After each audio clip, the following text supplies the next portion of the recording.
الحمد لله كفى وسلام على عباده الذين اصطفى أما بعد أعوذ بالله من الشيطان الرجيم بسم الله الرحمن الرحيم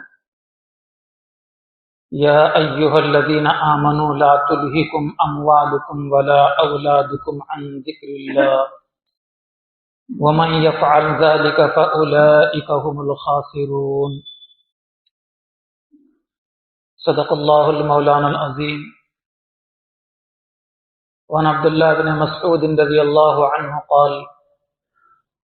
قال رسول الله صلى الله عليه وسلم لا تزال قدماء ابن آدم يوم القيامة من عند ربه حتى يسأل عن خمس عن عمره فيما أفناه وعن شبابه فيما أبلاه وعن ماله من أين اكتسبه وفيما أنفقه وماذا عمل فيما علم أو كما قال النبي صلی اللہ علیہ وسلم۔ قابل احترام دینی بھائی اور عزیزو، یہ ساری کی ساری دنیا اور دنیا کی ساری چیزیں اللہ تعالی نے ہمارے لیے پیدا کی ہیں، اور ہم اللہ کی بندگی کے لیے اور آخرت کے لیے پیدا کیے گئے ہیں۔ حدیث مبارکہ ہے، نبی کریم صلی اللہ علیہ وسلم فرماتے ہیں ان الدنیا خلقت لکم وانکم خلقتم للآخرہ، تو لوگوں یہ دنیا کی ساری چیزیں تمہارے لیے پیدا کی گئی ہیں، یہ سب کھاؤ کماؤ، لیکن تم جو پیدا کیے گئے ہو، تمہارے پیدائش کا مقصد اللہ کی بندگی، اللہ کی یاد، آخرت کی تیاری، فکر آخرت، اس مقصد کے لیے تم کو پیدا کیا گیا ہے۔ محترم بزرگوں اور دوستو، اللہ تعالیٰ قرآن مجید میں بیان فرماتے ہیں، اے ایمان والو، تمہارے مال اور تمہاری اولاد تم کو اللہ کے ذکر سے، اللہ کے احکامات سے غفلت میں نہ ڈالنے پائیں۔ 28 پارے کی سورہ منافقون کی آیت ہے، اللہ تعالیٰ فرماتے ہیں یا ایھا الذین آمنوا لا تلہکم اموالکم ولا اولادکم عن ذکر اللہ، اے ایمان والو، تم کو تمہارے مال اور تمہاری اولاد اللہ کے ذکر سے غفلت میں نہ ڈالنے پائیں، یعنی اس قدر تم مال دنیا اور دولت کر کے نہ پھرو کہ جس کی وجہ سے اللہ کے احکامات سے غافل ہو جاؤ، اس قدر اولاد کے لیے کمانے اور اولاد کے لیے اتنا زیادہ مصروف نہ ہو جاؤ کہ جس کی وجہ سے اللہ کے رسول ہی تمہیں یاد نہ رہے۔ اور اگر کوئی ایسا کرتا ہے، دنیا کرتا رہتا ہے اور اپنے اولاد کے لیے ہی فکروں میں پڑا رہتا ہے، تو اللہ تعالیٰ فرماتے ہیں فَأُولَئِكَ هُمُ الْخَاسِرُونَ، ایسے لوگ آخرت میں بڑا نقصان اٹھانے والے ہوں گے۔ ایسے لوگ آخرت کے اندر بڑا نقصان اٹھانے والے ہوں گے۔ نقصان کا مطلب ہے کہ اللہ کی پکڑ ہوگی، بعد پرس ہوگی، جہنم اور جہنم کے خوفناک عذابات سے واسطہ پڑے گا۔ محترم بزرگوں دوستو، حضرت عدی بن حاتم رضی اللہ عنہ ایک صحابی رسول ہیں، وہ بیان کرتے ہیں کہ نبی کریم صلی اللہ علیہ وسلم نے ایک مرتبہ بیان فرمایا کہ قیامت کے دن اللہ تبارک و تعالی ہر بندے سے براہ راست بات کریں گے، درمیان میں کوئی واسطہ، کوئی ترجمان درمیان میں نہیں ہوگا، ہر آدمی سے براہ راست بات کریں گے۔ لیکن دنیا میں 3 لوگ ایسے ہیں جن سے اللہ تعالیٰ بات نہیں کریں گے۔ مسلم شریف کی روایت ہے، نبی کریم صلی اللہ علیہ وسلم فرماتے کہ ثلاثۃ لا يكلمهم الله يوم القيامة ولا ينظر إليهم ولا يزكيهم وَلَهُمْ عَذَابٌ أَلِيمٌ، 3 لوگ ہیں جن سے اللہ تبارک و تعالیٰ قیامت کی کوئی بات نہیں کریں گے، بلکہ ایسے 3 لوگوں کو گویا کہ 4 سزائیں دی جائیں گی۔ ایک تو یہ ہے کہ اللہ تعالیٰ ان سے بات نہیں کریں گے، دوسرے کہ اللہ تعالیٰ نظر کرم ان کی طرف نہیں کریں گے، تیسرے ہے کہ ایسے 3 قسم کے لوگوں کو گناہوں سے پاک نہیں کریں گے، اور چوتھی سزا یہ ہے کہ وَلَهُمْ عَذَابٌ عَلِيمٌ، تکلیف دہ عذاب ان کو دیا جائے گا۔ اللہ تعالیٰ ہماری حفاظت فرمائے۔ کون ہیں وہ 3 قسم کے لوگ؟ آقا دو جہاں علیہ السلام فرماتے ہیں المسبل والمنان والمنفق صلعته بالحلف الكاذب او كما قال النبی صلی اللہ علیہ وسلم۔ پہلا وہ آدمی ہے جو کپڑے پہنتا ہے تو اپنے کپڑے کو، اپنے پنچوں کو ٹخنوں سے نیچے تک پہنتا ہے۔ معلوم ہے کہ ٹخنے کی جو ہڈی ہوتی ہے اس کے نیچے کپڑا، پائجامہ یا لنگی یا پینٹ جو بھی ہو، ٹخنوں سے نیچے نہیں ہونا چاہیے، ٹخنوں سے اوپر ہونا چاہیے۔ چاہے مسجد میں ہو، چاہے مسجد کے باہر ہوں، کہیں بھی ہم رہیں، مرد کی پہچان یہ ہے کہ اس کے ٹخنے کھلے ہوئے ہیں۔ لیکن آج عموماً عورتوں کی طرح، بچیوں کی طرح مسلمان بھی اپنے ٹخنوں کو اور بالکل زمین جھاڑتے ہوئے قسم کے پینٹ اور پائجامے پہنتے ہیں۔ کتنا بڑا گناہ ہے۔ اللہ کے نبی علیہ السلام فرماتے ہیں کہ قیامت کے دن ایسے آدمی سے اللہ بات نہیں کریں گے، نظر کرم نہیں کریں گے، گناہوں سے پاک نہیں کریں گے، اور تکلیف دہ اس کو عذاب دیا جائے گا۔ آج مسلمان اس کو گناہ بھی نہیں سمجھ رہے۔ نبی کریم صلی اللہ علیہ وسلم نے اپنے مبارک زمانے میں ایک مرتبہ پیشن گوئی کے طور پر فرمایا تھا کہ ایک زمانہ ایسا آئے گا کہ لوگ گناہ کریں گے لیکن گناہوں کا احساس تک ان کو نہیں ہوگا۔ لگتا ہے یہ وہی زمانہ ہے، لگتا ہے یہ وہی زمانہ ہے کہ لوگ گناہ کر رہے ہیں لیکن گناہوں کا احساس ختم ہو گیا، گناہوں کو گناہ نہیں سمجھ رہے۔ جہاں ہماری اپنی ذمہ داری ہے کہ ہم اپنے کپڑوں کو ٹخنوں سے اوپر پہنیں، زمین جھاڑتی ہوئی شلوار، زمین جھاڑتا ہوا پینٹ اور پائجامہ نہ پہنیں، اسی طریقے سے ہم اپنے بچوں کی تربیت اس انداز سے کریں کہ بچپن سے ان کو عادی بنائیں کہ ان کے پینٹے ٹخنوں سے نیچے نہ ہوں۔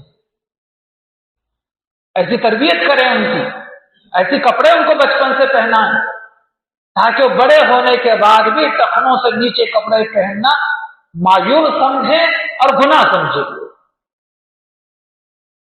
آج ہم نے بچپن ہی سے ایسی ان کو عادت ڈال رکھی ہے ٹخنوں سے نیچے کپڑے پہنانے کی کہ بڑے ہو کر وہی ان کو اچھا لگتا ہے۔ اس گناہ میں ماں باپ بھی برابر کے شریک سمجھے جائے۔ اللہ تعالی ہماری حفاظت۔ تو دوسرا گناہ گار جس سے اللہ تبارک و تعالیٰ قیامت کے دن بات نہیں کریں گے، نظر کرم نہیں کریں گے، گناہوں سے پاک نہیں کریں گے اور تکلیف دہ اسے عذاب دیا جائے گا، وہ ہے جو کسی پر احسان کر کے احسان جتلا دیتا ہے۔ المنان، بھائیو نیکی کر کے بھول جانا چاہیے اور گناہوں کو یاد کر کر کے معافی مانگنا اور توبہ استغفار کرنا چاہیے۔ یہ مسلمان کی شان ہے۔ کسی کے ساتھ احسان کا معاملہ کرنا، کسی کے سکھ دکھ میں کام آ جانا، کسی کا حال بتانا، کسی کے معاون بننا، کسی ضرورت مند کو اس کے ضرورت کے موقع پہ کوئی چیز دے دینا، بڑے اجر و ثواب کے یہ کام ہے۔ لیکن اس کا یہ مطلب نہیں ہے کہ اگر وہ کبھی آپ کے کام نہ آئے تو آپ فوراً احسان جتلا دو کہ میں فلاں وقت تمہارے کام نہیں آیا تھا، کیا میں فلاں وقت تمہارا ہاتھ نہیں بتایا تھا، آج مجھے آپ کی ضرورت ہے تو آپ یہ ہے کہ کنارہ کشی اختیار کر رہے ہیں۔ یہ کسی مسلمان کو زیب نہیں دیتا۔ المنان بننا کسی کو زیب نہیں دیتا۔ کسی پر ہم احسان کریں اور فوراً احسان جتلا دیں، بلکہ کسی پر احسان کریں تو دوبارہ پلٹ کر نہ دیکھیں، زندگی میں کبھی اس پر احسان نہ جتلائیں، کبھی بیچارے کو ایسی نگاہ سے دیکھ کر شرمندہ نہ کریں کہ اس کو یاد آ جائے آپ کا کیا ہوا کبھی احسان۔ اس لیے کہ ہم جو کسی غریب کو دیتے ہیں جیسے زکات، زکات کو مال کا میل کہا گیا ہے کہ ہم جب دیتے ہیں تو وہ ہمارے ہاتھ میں ہمارے مال کا، روپے پیسے کا، سونے چاندی کا میل ہے، لیکن جب وہ کسی غریب کے ہاتھ میں جاتا ہے، ضرورت مند کے ہاتھ میں جاتا ہے، تو وہ مال اس کے لیے پاک و صاف عطیہ بن جاتا ہے، چاہے وہ مسجد میں دے، چاہے کسی مدرسے میں دے، چاہے آپ کو الٹا ہدیہ واپس کر دے وہ۔ اگر وہ غریب کسی موقع پر آپ کے گھر کوئی تقریب ہوتی ہے اور کوئی آپ کو ہدیہ تحفہ وہ دینا چاہتا ہے، تو انہیں پیسوں سے اگر آپ کو بھی دیتا ہے تو بالکل آپ کے لیے جائز ہے، حلال ہے، اس لیے کہ اس کے ہاتھ میں جانے پر پاک و صاف ہوگا بن گیا۔ جب تک آپ کے ہاتھ میں ہے وہ آپ کے مال کا میل ہے۔ تو یہ دوسری چیز، المنان، احسان کر کے احسان جتلا دینا، دوسرا گناہگار۔ اور تیسرا گناہگار وہ ہے المنفق صلعته بالحلف الكاذب او كما قال النبی صلی اللہ علیہ وسلم، ایسا بیوپاری، ایسا بزنس مین، ایسا تاجر جو جھوٹ بات، جھوٹی قسمیں کھا کھا کر اپنے مال کو بیچتا ہے۔ بھائی جب آپ نے دکان لگائی ہے، آپ کے دکان پر کسٹمر آتے رہتے ہیں، گاہک آتے رہتے ہیں، تو آپ کو جھوٹ بولنے کی کیا ضرورت ہے اور جھوٹی قسمیں کھانے کی کیا ضرورت ہے؟ آپ اپنے چیز کا جو آپ کا چند روپیہ آپ کو نفع بھی ہونا چاہیے، دکان کا کرایہ بھی نکلنا چاہیے اور مزدوروں کا مزدوری بھی نکلنی چاہیے۔ ان سارے چیزوں کو بچتے بچاتے ہوئے ایک ریٹ آپ طے کر دینا چاہیے اور وہ ریٹ بتا دینا چاہیے کہ بھئی یہ چیز اتنے کی ہے، اور وہ چاہے لیں چاہے نہ لیں۔ اگر وہ کم ریٹ میں مانگتا ہے تو آپ صاف طور پر کہنا چاہیے کہ بھائی صاحب یہ چیز جو ہے مجھے پرتل نہیں کھاتی، آپ کو لینا ہے لیں، یا پھر آپ کی مرضی کی بات ہے۔ لیکن بعض لوگوں کو، مسلمانوں کو دیکھا جاتا ہے کہ اس گراہک کو واپس نہیں جانے دیتے اور جھوٹی قسمیں کھا کر اپنی چیز بیچنے کی کوشش کرتے، تو کسی مسلمان کو یہ زیب نہیں دیتا جھوٹی قسمیں کھا کر اپنی چیز کو، اپنے سامان کو بیچنا۔ صاف کہہ دیں آپ کے مجھے پرتل نہیں کھاتا اور مجھے اس میں 1 روپیہ بھی پیسہ نہیں بچتا مجھے، کیونکہ میں بھی اپنا پیٹ پالنے کے لیے، میرے 2-4 بچے ہیں، ان کے گزر اوقات کے لیے میں اپنا وقت یہاں پر دے رہا ہوں، تو وہ لینے پر مجبور ہوگا، بلکہ کئی اور لوگوں کو آپ کے دکان پر لائے گا کہ فلاں جگہ پر جائیں گے تو دھوکہ نہیں ہوگا، چیز اچھی ملے گی، واجبی دام پر ملیں گی۔ لیکن اگر آپ ایک کو دھوکہ دیں گے تو وہ 10 لوگوں کو آگاہ کرے گا کہ وہ فلاں دکان پر مت جانا، وہ دھوکے باز۔ اور اگر کسی کو نہ بھی کہیں، آپ لاکھ جھوٹی قسمیں لا کر بیچتے رہیں، اللہ آپ کے دکان سے برکتوں کو ختم کر دے۔ برکت ایسی چیز ہے جو دیکھنے میں نظر نہیں آتی لیکن محسوس کرنے والوں کو محسوس ہو جاتی ہے، محسوس کرنے والوں کو محسوس ہو جاتی ہے۔ اور برکت والے روزی جو آدمی کھاتا ہے تو زندگی میں چین، سکون محسوس کرتا ہے، آفت و بلاؤں سے محفوظ رہتا ہے۔ ورنہ جھوٹی قسمیں کھا کر لوگوں کو مال بیچنے والا آفت و بلاؤں کا، مصیبتوں بیماریوں کا شکار ہو جاتا ہے۔ اللہ تعالی ہماری حفاظت فرمائے۔ تو یہ 3 لوگ، ایک تو یہ کہ ٹخنوں سے نیچے کپڑا پہننے والا، دوسرے احسان کر کے احسان جتلانے والا، اور تیسرا جھوٹی قسمیں کھا کر اپنا مال بیچنے والا۔ یہ 3 ایسے مجرم ہیں کہ قیامت کے دن اللہ تعالیٰ ایسے 3 لوگوں سے نہ کلام کریں گے، نہ بات کریں گے، نہ نظر کرم کریں گے، نہ گناہوں سے پاک کریں گے، بلکہ تکلیف دے اس کو عذاب دیا جائے گا۔ فرمان نبوی ہے، آقا دو جہاں علیہ السلام فرماتے ہیں، ثلاثۃ لا يكلمهم الله يوم القيامة ولا ينظر إليهم ولا يزكيهم ولهم عذاب أليم، المسبل والمنان والمنفق صلعته بالحلف الكاذب او كما قال النبي صلی اللہ تعالی علیہ وسلم۔ محترم بزرگوں اور دوستوں، جو روایت میں بیان کر رہا تھا حضرت علی ابن حاتم رضی اللہ عنہ کی، وہ بیان کرتے ہیں کہ نبی کریم صلی اللہ علیہ وسلم بیان فرمایا کہ قیامت کے دن اللہ تبارک و تعالی براہ راست ہر بندے سے بات کریں گے، درمیان میں کوئی ترجمان نہیں ہوگا، کوئی واسطہ نہیں ہوگا، براہ راست بات کریں گے۔ قیامت کے دن بندہ اپنے سیدھی جانب نگاہ اٹھا کر دیکھے گا قیامت کے دن، تو اس کو اس کی نیکیاں نظر آئیں گی جو اس نے دنیا میں کیے، اور بائیں طرف نگاہ اٹھا کر دیکھے گا تو بندے کو اس کے گناہ نظر آئیں گے جو اس نے دنیا میں کیے۔ بندہ اپنی نگاہیں اٹھا کر سامنے دیکھے گا تو جہنم کی خوفناک شعلے بھڑکاتی ہوئی آگ اسے نظر آ رہی ہے۔ اسی کشمکش کے منظر میں، اس کی مشکل گھڑی میں اللہ تبارک و تعالیٰ براہ راست ہر بندے اور ہر بندی سے 5 سوالات کریں گے،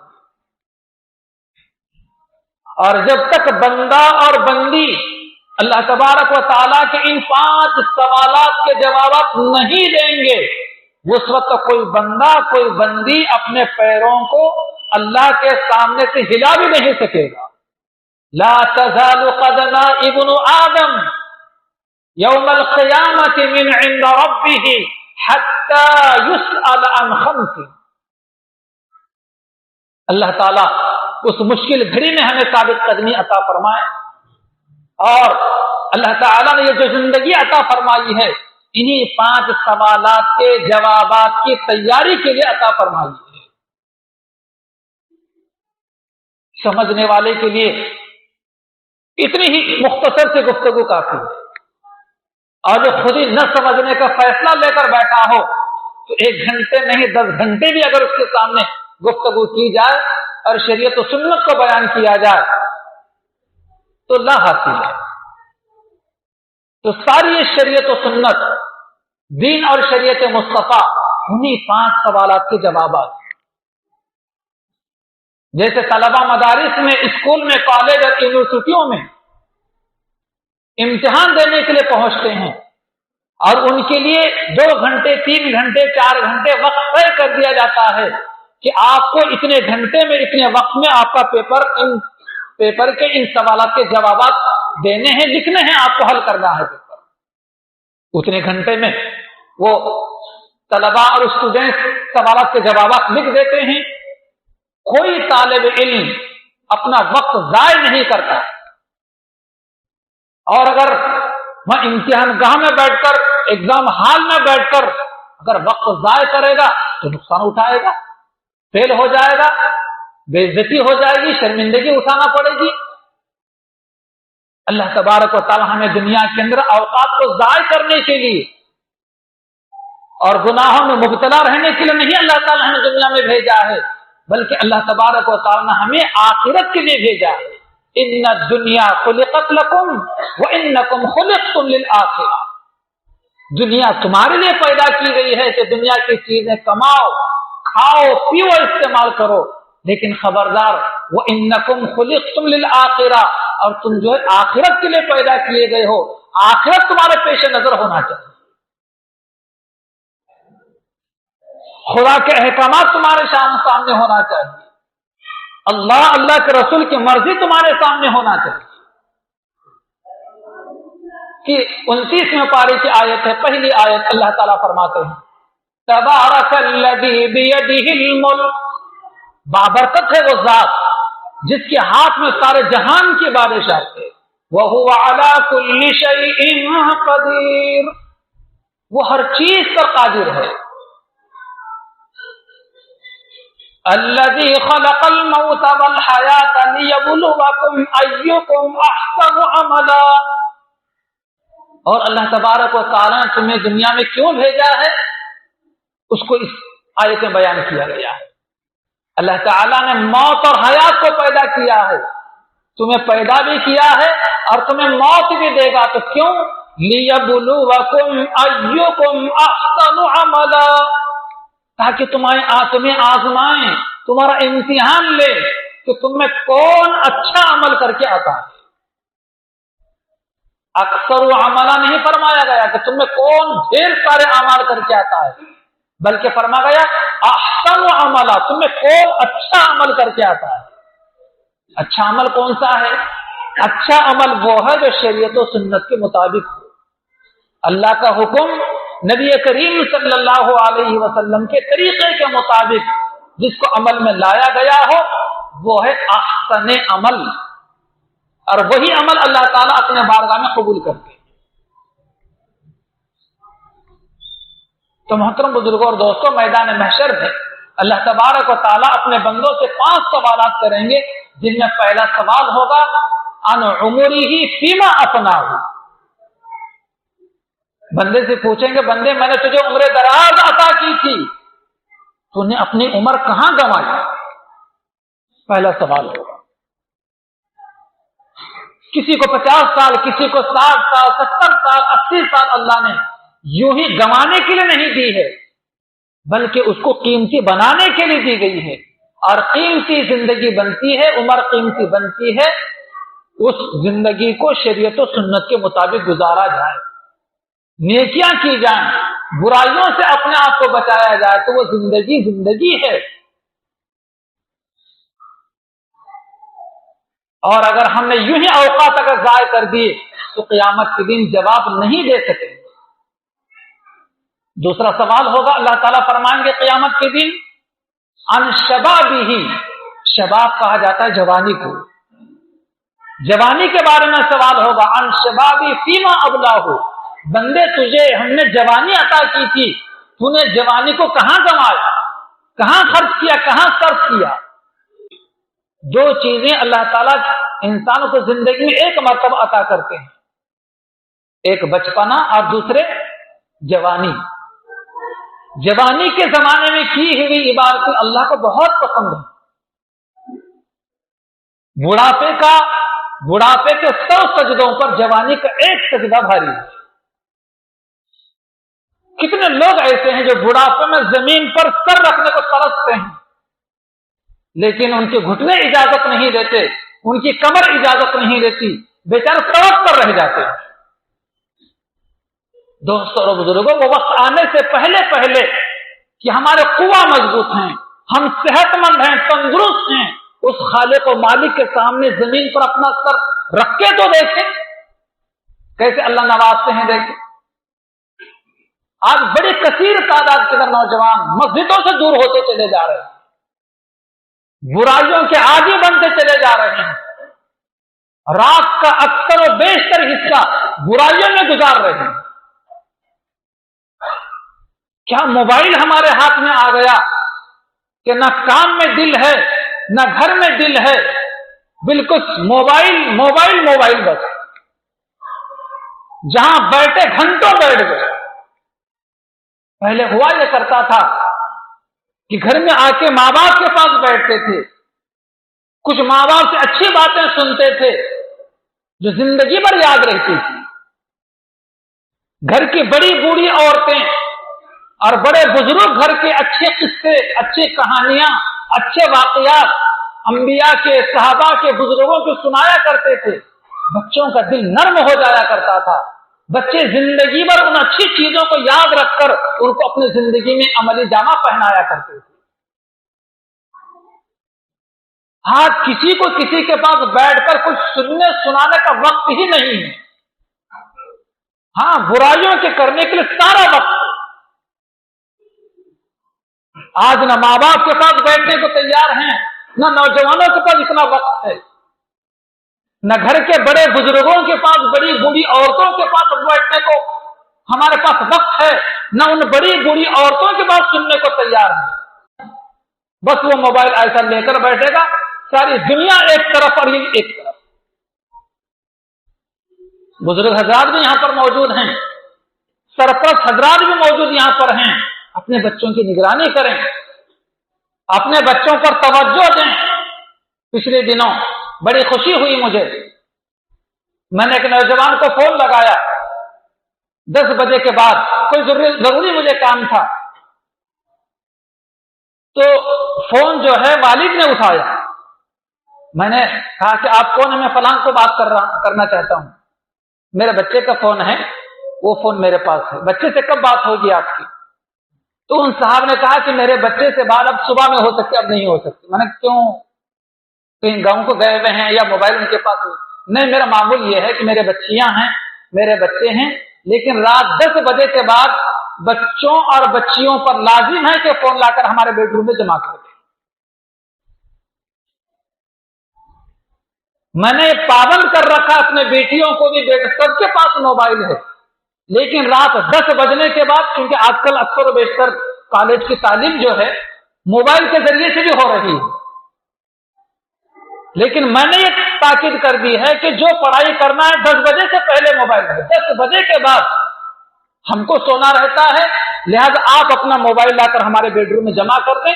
آپ کو کتابوں کے ذریعے سے پڑھائی کرنا تو کتابوں کے ذریعے سے پڑھائی کریں، ورنہ آپ بھی سو جائیں۔ مجھے اتنی خوشی ہوئی کہ کاش ہر ماں، ہر باپ اپنے اولاد کو ایسے ہی پابند کر دیں تو ہماری اولاد کا کتنا روشن مستقبل ہوگا، ایسی خوشگوار زندگی انہیں نصیب ہوگی۔ لیکن آج نہ ماں باپ کو فکر ہے، نہ بچوں کو کوئی اس میں دلچسپی ہے۔ اللہ تعالیٰ معاف فرمائے۔ تو بھائیو، میں یہ کہہ رہا تھا کہ اللہ تبارک و تعالیٰ قیامت کے دن دوسرا سوال کریں گے اپنے بندوں سے، اپنے بندیوں سے، ان شبابہ فیما ابلاہ، کہ بندے ہم نے جوانی دی تھی تمہیں کہاں گزاری۔ اور تیسرا سوال ہوگا وعن مالہ من این اکتسبہ، کہ تجھے اے بندے میں نے مال دیا تھا تو تو نے مال کو کہاں کہاں سے کمایا تھا، ذرائع آمدنی تیرے کیا تھے، جائز تھے یا ناجائز تھے، ناجائز تھے تو کیوں تھے، پوچھا جائے گا۔ آج ہمارا حال یہ ہے کہ بس آنا چاہیے، جیب بھرنا چاہیے، جتنا آتا ہے آنے دو، جہاں سے آتا ہے آنے دو۔ بھائیو، یہ مسلمان کی شان نہیں ہے۔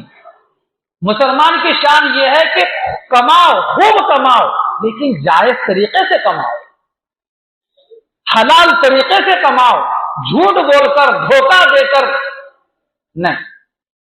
نہ اس میں برکت ہوتی ہے، نہ آپ کو عافیت نصیب ہوتی ہے، بلکہ بے برکتی نصیب ہوتی ہے، مصیبتیں، آفتیں اور بیماریاں گھیر لیتے ہیں، اور آخرت میں اللہ کی پکڑ ہوگی۔ اور چوتھا سوال ہوگا قیامت کے دن کہ تجھے ہم نے مال دیا تھا تو تو نے مال کو کہاں خرچ کیا، اور اگر ہم نے گناہوں میں، نافرمانی میں، برائیوں کی جگہ پر اگر ہم نے اپنا پیسہ، روپیہ اور دولت اگر ہم نے لٹائی ہے، اڑائی ہے، تو سوال ہوگا کہ کیوں لٹایا، کیوں اڑایا۔ محترم بزرگوں، دوستوں، سوچو اللہ نے ہمیں دنیا میں کیوں پیدا کیا ہے، ہمارے پیدا کرنے کا مقصد کیا ہے۔ آج لوگوں نے دنیا میں عزت پانے کا معیار دنیا اور دولت کو سمجھ رکھا ہے۔ دنیا میں عزت پانے کا معیار لوگوں نے دنیا اور دولت کو سمجھ رکھا ہے، حالانکہ اللہ تعالیٰ قرآن مجید میں بیان فرماتے ہیں، متعدد احادیث مبارکہ میں ہیں کہ لوگوں، تم کو عزت جو ملے گی اللہ کے دین میں ملے گی، اللہ کے دین پر عمل کرنے میں ملے گی۔ کسی شاعر نے کیا خوب کہا ہے اس کو، جن کے آنگن میں امیری کا شجر لگتا ہے، جن کے آنگن میں امیری کا شجر لگتا ہے، ان کا ہر عیب زمانے کو ہنر لگتا ہے۔ کچھ لوگ ایسے بھی ہیں کہ نالائق لوگ ایسی دولت اڑا رہے ہیں اور بہت سارے دنیا دار ان کی تعریف واہ واہ کر رہے ہیں۔ خدارا کہیں ہماری پکڑ نہ ہو جائے، بلکہ ایسے موقعوں پر جانے سے تو احتیاط برتنی چاہیے۔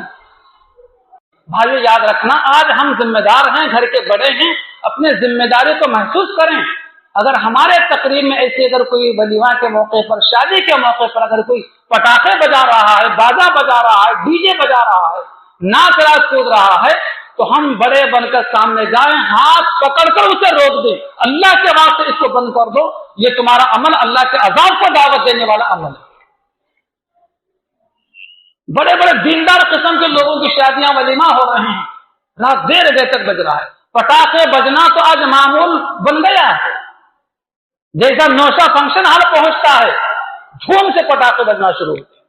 رات میں 12 بجے 1 بجے دلہن گھر آتی ہے، ایک نہیں 20 آسمانوں سے باتیں کرنے والے پٹاخے چھوڑتے، سارے محلے والے جاگ جاتے ہیں، کیا ہوا تو فلاں صاحب کے گھر دلہن آ گئی۔ لا حول ولا قوت الا باللہ ایسی زندگی ان کے اوپر۔